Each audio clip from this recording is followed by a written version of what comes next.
Hello. Come on in. Come on in. Have a seat. Have a seat right there. You can move that. That's okay. Yep. Just place your backpack right there.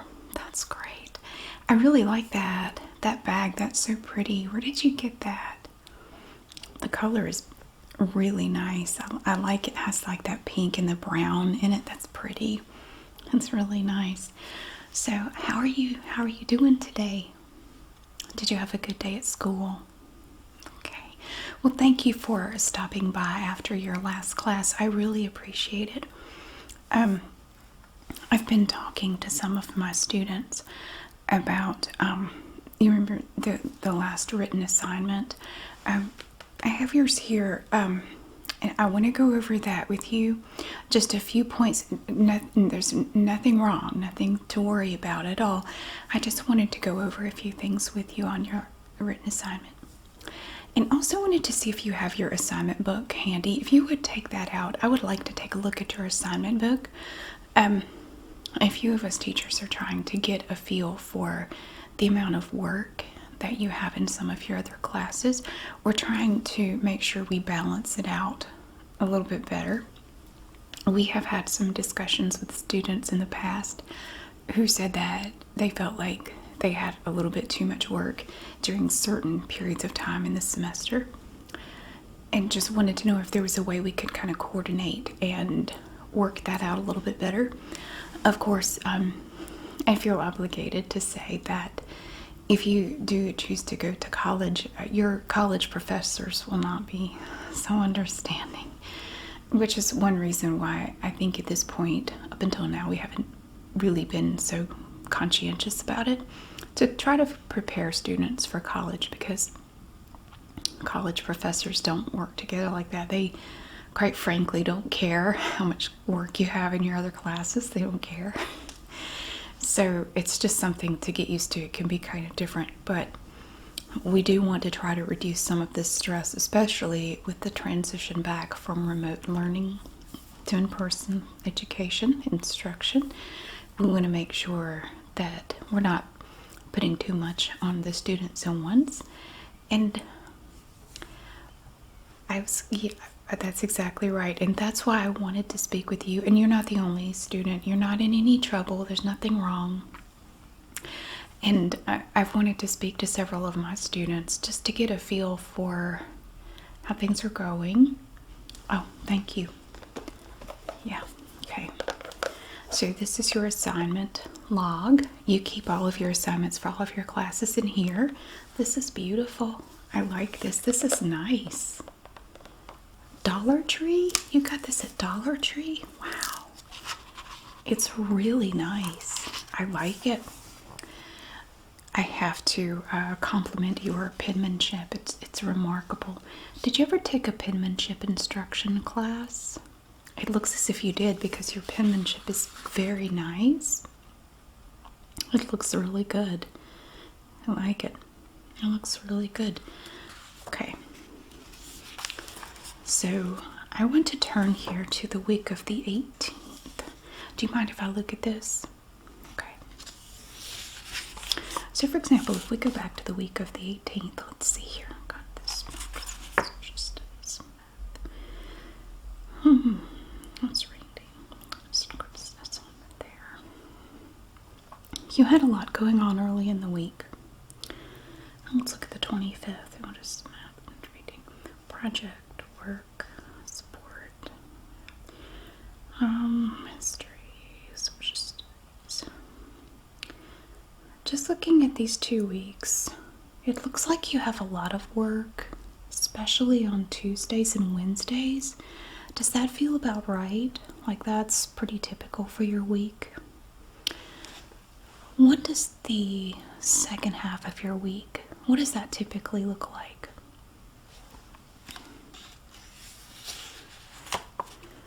Yeah, I'm seeing, it looks like Thursdays and Fridays are pretty light. That is true. The testing on Fridays does. And we try to clear everything out by Friday so you don't have a lot of extra work. Also, we try to not have a lot of homework on the weekends.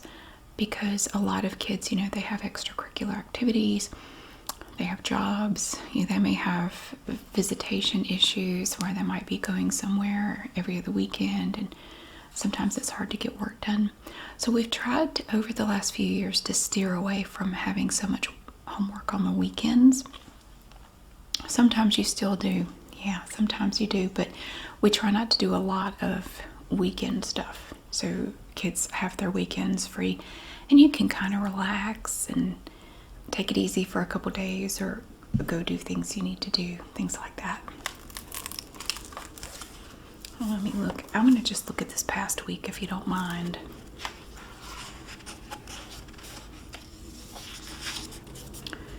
Let's see. Oh, you're a doodler, I see. I see these cute little drawings in the margins. No, they're good. They're really cute. I like the little dog on the tractor. That's cute. Oh my goodness. Okay, well, let's see. All right, so I see here something's actually missing on Monday. Well, there was a written assignment that we had on Monday, and I don't see that in here, and according to my records, that was not submitted. So we will need to discuss that. That was given out on Thursday of last week to be turned in on Monday.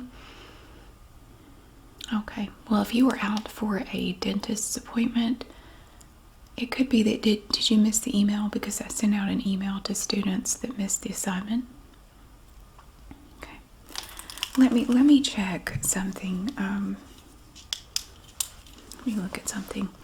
I want to check and confirm that I have the correct email address for you.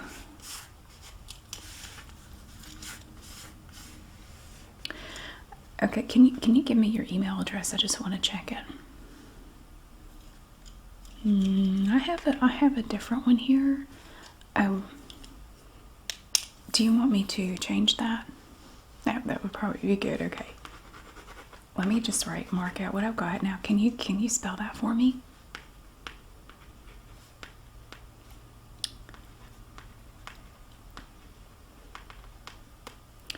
Okay, I'm gonna make a note of that in the computer when I get back to my desk. But yeah, well, the IT guy has my laptop right now. There's some little something wrong with it, and they're working on it. So plus, when I meet with students, I like to have all the electronics put away so we don't have any distractions, and we can actually just communicate one-on-one, because I think that I think students need more of that. I think they don't get enough of that. I just want you to know that I have my full attention on you. I'm not sitting here tapping away doing something else. Like, I give you my full attention. And I also ask that when students come in that they put their cell phones away, and just any distractions, put that away, and we would just focus on one another. And then you're free, of course, to go back to your phone after you leave. But I do encourage my students to cut down on their cell phone time. I think it's important. And I wanted to say that I saw you the other day, and you were walking down the hall and you had your phone like this. First of all, students, as you know, are not supposed to be using their phones between classes, but I know you do. I know it's life, it's real life, and sometimes you do have to check your messages and respond to things, especially if your parents are trying to communicate with you, even though we ask them repeatedly. We've asked them not to communicate with you during school hours. I understand that sometimes it's necessary, but I did want to say that you almost ran into someone. They swerved to keep you from running into them, and I'm not saying that to try to embarrass you or anything. No, it wasn't something anybody else saw or anything. I just personally happened to be at the right place in the right time to see it happen. So I just wanted to remind you to be mindful of your surroundings. And but it's nothing. It's sometimes I'm the same way, and I have to remind myself of that. I catch myself doing the same thing. So all it means is that you're human. There's nothing wrong with you. It's not a flaw or anything. So yeah, I do want to go over your written assignment here. I have the portfolio. It's very nice, by the way. I really like it. Let me take a look at this. Okay.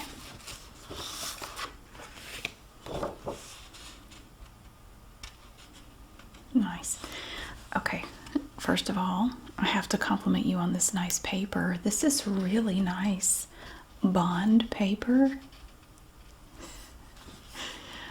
Even if that was all your mom had, it's very nice. This is like resume paper. It's really, really professional. I love this paper. It's not very often I have a written assignment turned in on paper like this. It was a real treat. I felt like I was being honored. Okay, I want you to take a look at the margins right here on this first page. Take a look at the first couple of paragraphs right there. Do you see that?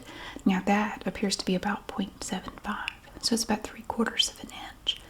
I really need them to be an inch. Typically what I see people do is make it even wider to make their paper longer, because the skinnier the section, the longer it is.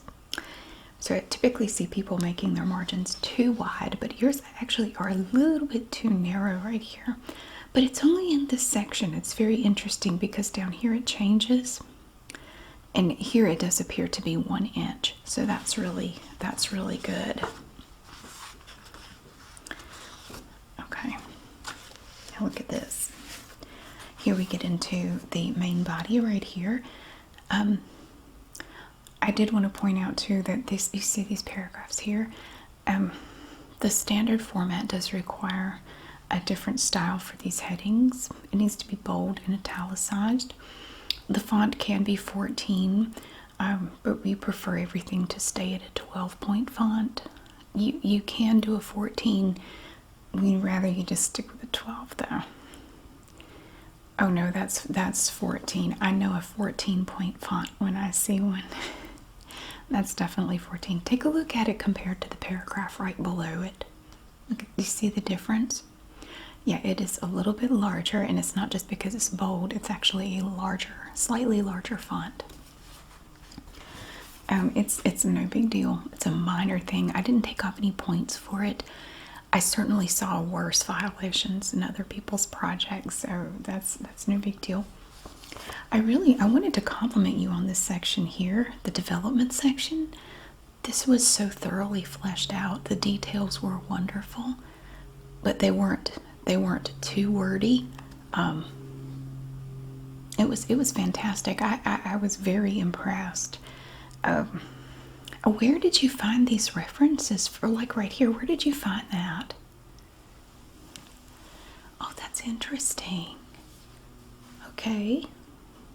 So where does your dad work? Huh. Well, that was very handy in a paper on this topic to have a dad, that works in that field. That's fantastic. Did you discuss your project? But I can definitely tell. So this is some information that he gave you. Well, I think you did a wonderful job kind of spelling it out here. It looks really good. That's amazing. I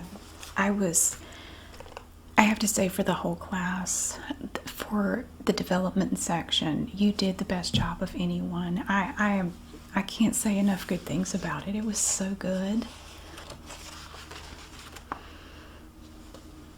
Okay.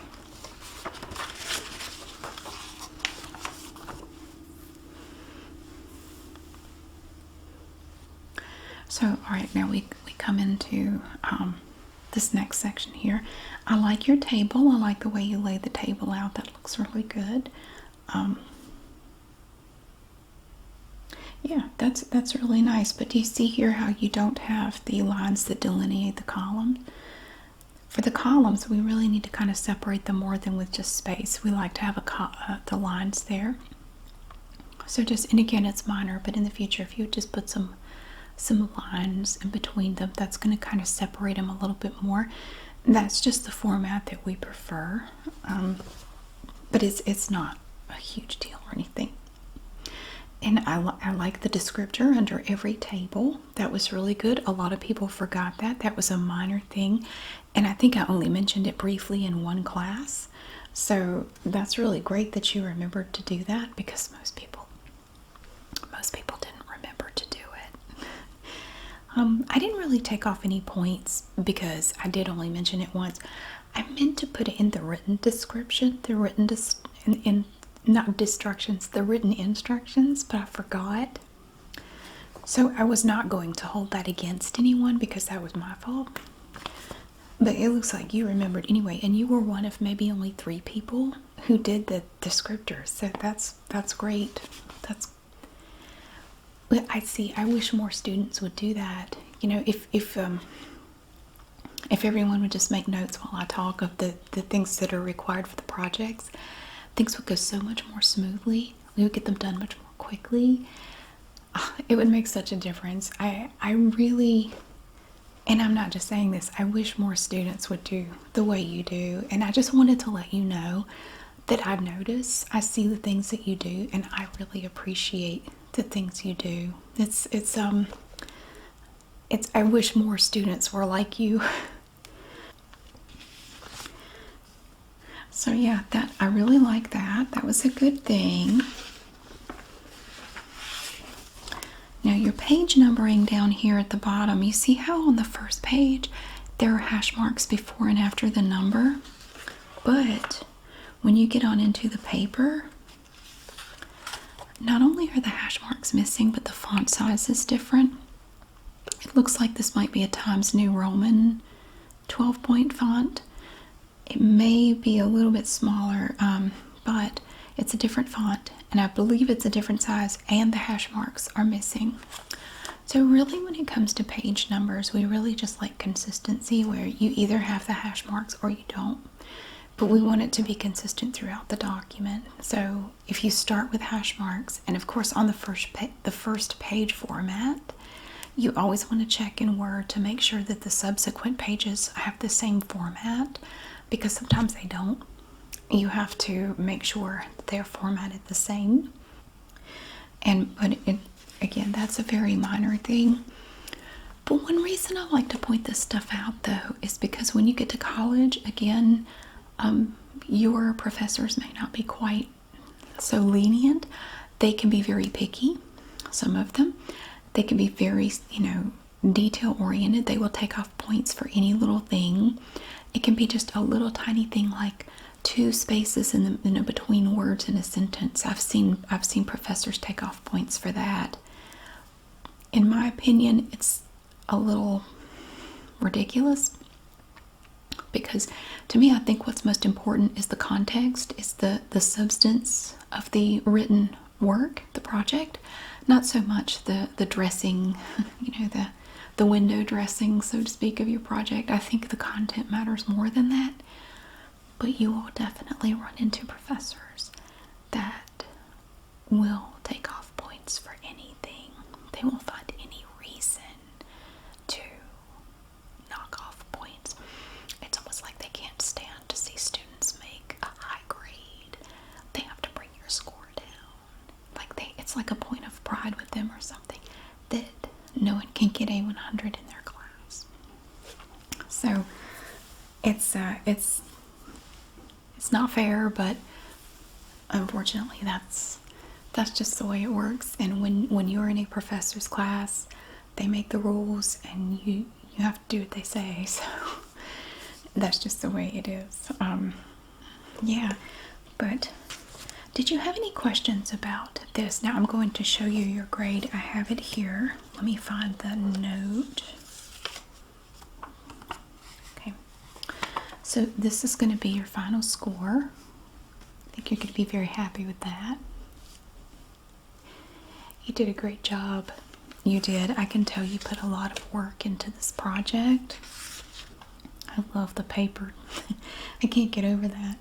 And the folder, your project folder, is really nice. This is a very nice folder. A lot of students didn't even bother to get a folder. So even though I have folders in my supply closet that they can use, they didn't even go in there and get one. So it's so nice to see someone who has so much initiative, and it's great. It's wonderful. Now you want to keep in mind too that after the break we're going to have another written project, and it's going to be a different topic. I'm going to be handing out paper. I'm going to be handing out a list on paper, little handout next week with potential topics for the next project.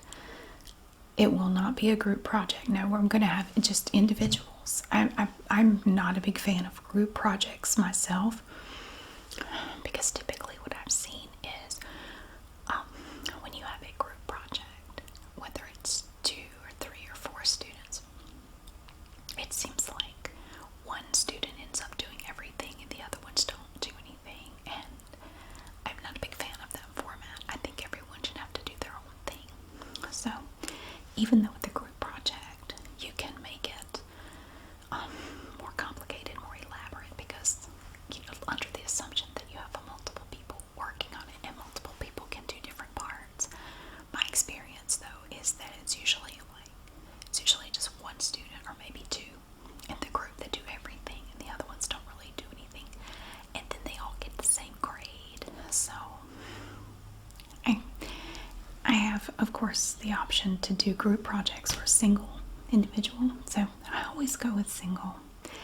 I know there are other teachers here like group projects. They like giving group projects, but, and personally too, I mean, don't tell anybody this, but I think the reason a lot of teachers like group projects is instead of having to grade 20 things, they may only have to grade 4 or 5 things. You know, if you have just groups, you have to just grade one thing for 4 or 5 kids. I think that's why a lot of teachers here like the group projects. But you did not hear that from me. I didn't say that. Yeah, so this will be an individual project. We will not be doing any group projects in here. Yeah, a lot of students, when I tell them that, they breathe a sigh of relief, like, oh, thank goodness. I didn't like group projects either. But again, like I say, if you do decide to go to college, when I was in college, I had to do a lot of group projects, and I hated every one of them.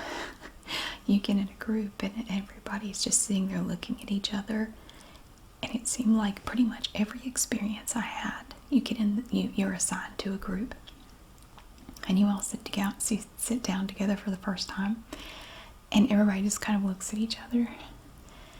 And I'm kind of a quiet person, but I would end up having to speak up and say, so, what would you guys like to do for our project? And pretty much everybody would go, I don't know, whatever you think is fine with me. And you kind of get a feel for how this is going to go. And pretty much always I would go, yeah, this is going to be a project that I'm doing by myself. Because nobody in this group cares. So, but that could be something you have to deal with. So, but in my class you won't have to. I don't like group projects, so we do individual projects here. So what I would recommend, I'm going to give this cover back to you so you can put your next project in it. And I will just I'm just going to give you the paper copy, okay? I'll put that, you don't have to put it up right now. I'm going to put it right there, and you can place that in your bag before you go. But I put the Post-it note with your grade on it on the top, on the cover sheet. And so you can use this folder.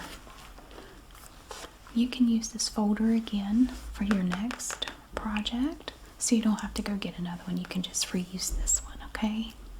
Yeah, it's really nice. That's a very nice cover. Definitely reusable. So yeah, so that's that.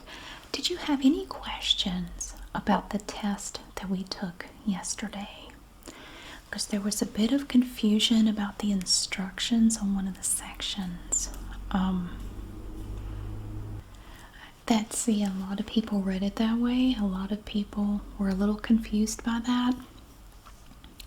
I have already graded them, and I wanted to let you know you did get that right. You did, absolutely. You got a perfect score on that section. Really good. But because so many people misunderstood the directions, and I will admit I didn't realize it at the time, but they were a little bit vague, a little unclear. I didn't weight that section the same as the other sections in the test.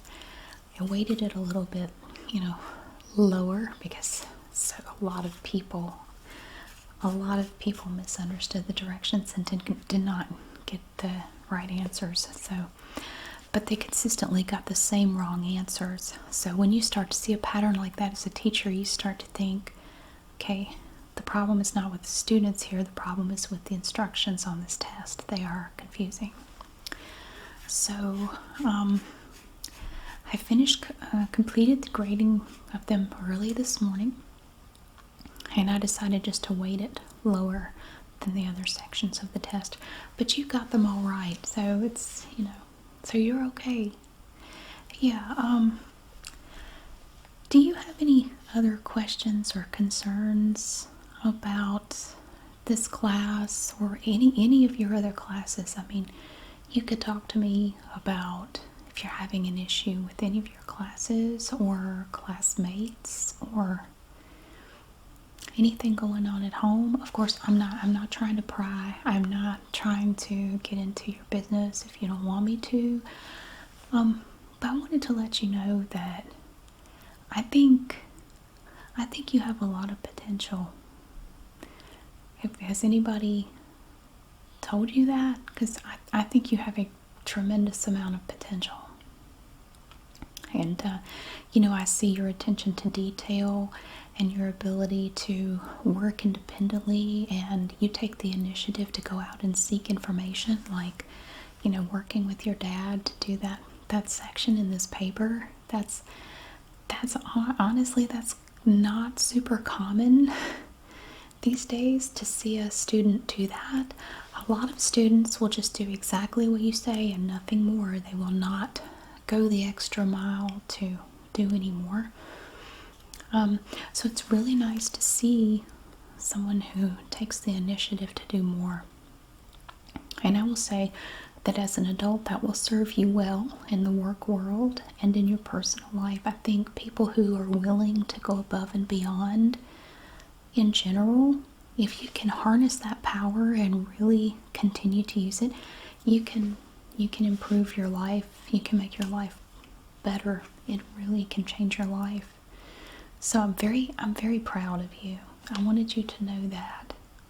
And I'm not just saying that. I'm really proud of you and everything that you've done this year. Well, no, I know I didn't have you last year, but I've talked to some of your teachers from last year, and we've compared notes, and it seems that you've come a long way in the last year. And I know trying to do remote learning was a real challenge. It was a big challenge for the students. It was a challenge for the teachers. It was a challenge for the parents. It was a challenge for everybody. And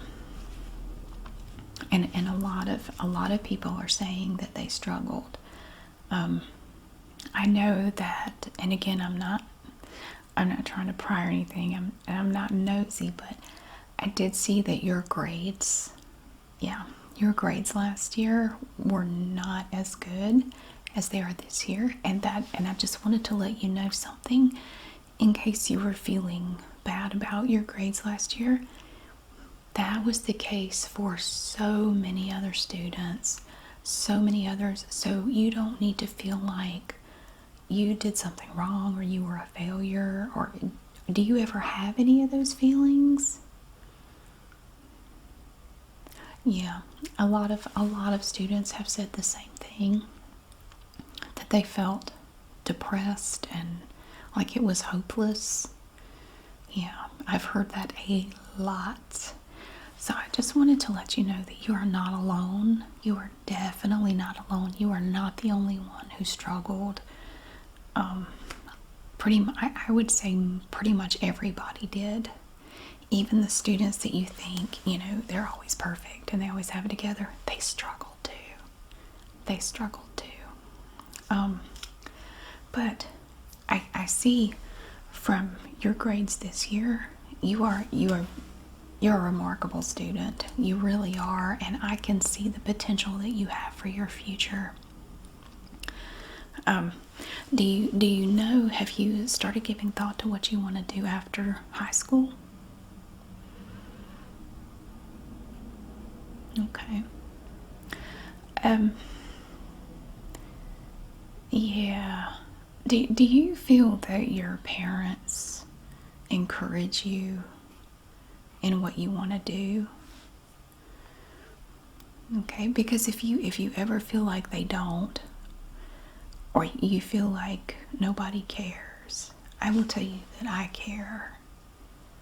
I care, and I want you to know that I think you are capable of anything you want to do if you are willing to work hard. I describe it this way. You're talking about your future and preparing for your future. It's not a sprint, it's a marathon. You can't just work hard for a short time and then you don't have to work hard anymore. You have to be willing to work hard for the long haul. But it will pay off. But I see how you can, you're like a self-starter. You don't really need me to tell you, hey, you've got a project coming up. I don't have to keep reminding you. You are always one of the first ones to turn things in. You get things done quickly. Is that because you have someone at home reminding you, or do you just do it on your own? See, doing it on your own, that again, it is so rare to see that in young people these days. So I commend you for that. I do. That's a wonderful skill, and you should be very proud of that, because it's rare. It's rare among young people. Well, so we have several college fairs coming up where we will have different representatives from different universities here, trade schools, community colleges.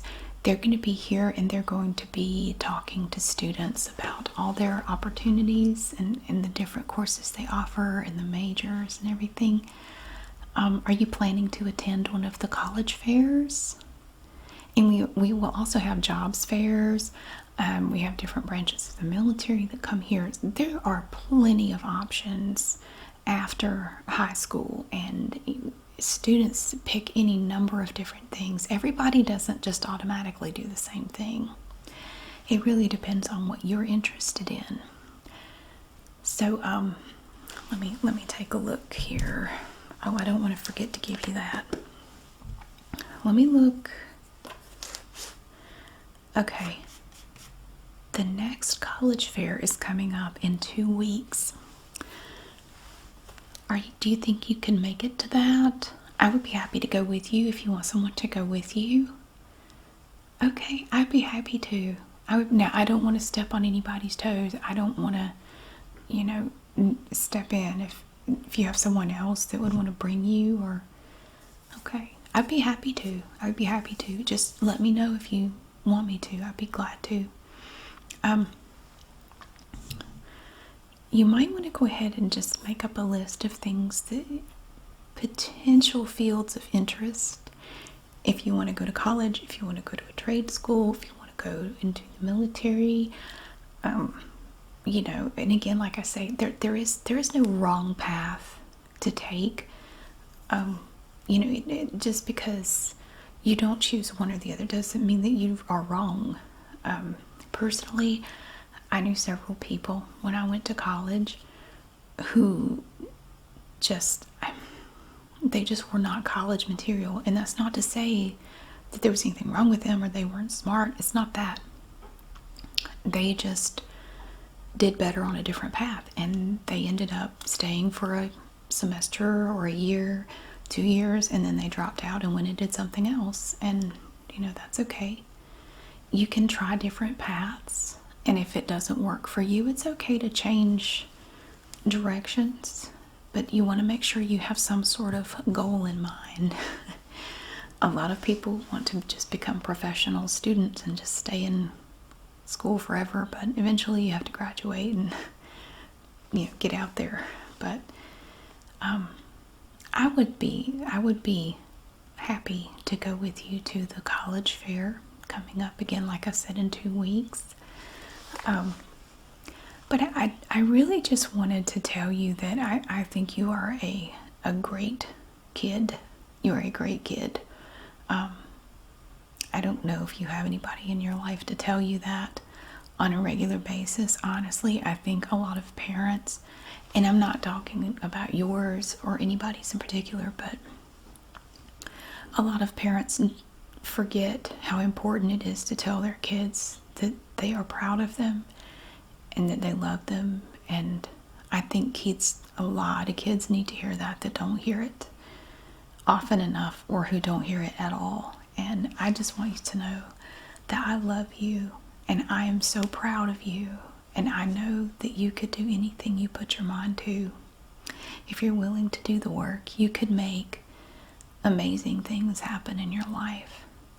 And I don't want you to forget, even when things get hard, because no matter what path you choose in life, you're going to have hard times. You're going to fail. You're going to try and fail. But you have to get up and keep going. But no matter how hard things get, no matter how bad things get, I know that you can make it. I know that you can succeed. You have that strength in you. You have that light in you. I see it every day in you. You've got it in you to do great things in life. Just set your mind to it, and you can do anything.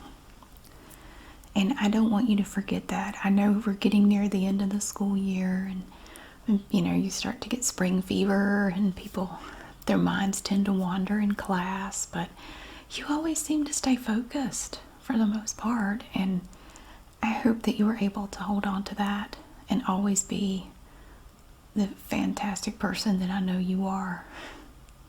And don't let anybody tell you different. If you have anyone in your life saying you can't do it, you can't do this, you can't do that, or they just are not able to see what I see, that they're wrong about you. They're wrong. And sometimes the only way to deal with people like that is to just quietly show them on your own how wrong they are. And they may never admit it out loud, but one day they will see that they were wrong. And I think that's about the best response to people like that. You don't have to say a word, you just show them with your life. And I hope that's not the case for you, but if it is, don't listen to those people. Don't let people dampen your spirit or put out your fire. Don't let them do that. And keep going. Keep going. Keep doing what you're doing. I was very pleased with this project, and I look forward to see what you do with the next one. The next set of topics is going to be a little bit different, but I'm very excited to see what you come up with, because you have a remarkable mind. You really do. And I love to see how you put your ideas together on paper. You're very good at it. I would even, if I were you, I would consider something like maybe journalism or something like that, because you really have a gift for words. You really do.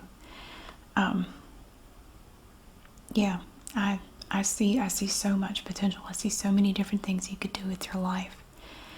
And I want to be there for you. Now, you will not have my class again next year, but just know that I will be here. I will always be here for you. If you want to come back after graduation, I will be here. Please come back by and see me, even after you're not in my class anymore, because I wanna keep up and see how you're doing. Okay? Well, do you have any other questions or anything for me at this point? Of course, you can always come to me. I mean, my door is always open. Anytime you need anything, you just let me know. Okay? Well, thank you again so much. Don't forget, here, these are yours. Look at that. Yeah. So don't forget about the college fair coming up. Yeah. And I will be getting that new assignment to you next week. So thank you so much for staying after school and coming by here. I hope you have a fantastic day. I hope you enjoy the rest of your day, and I will see you again soon.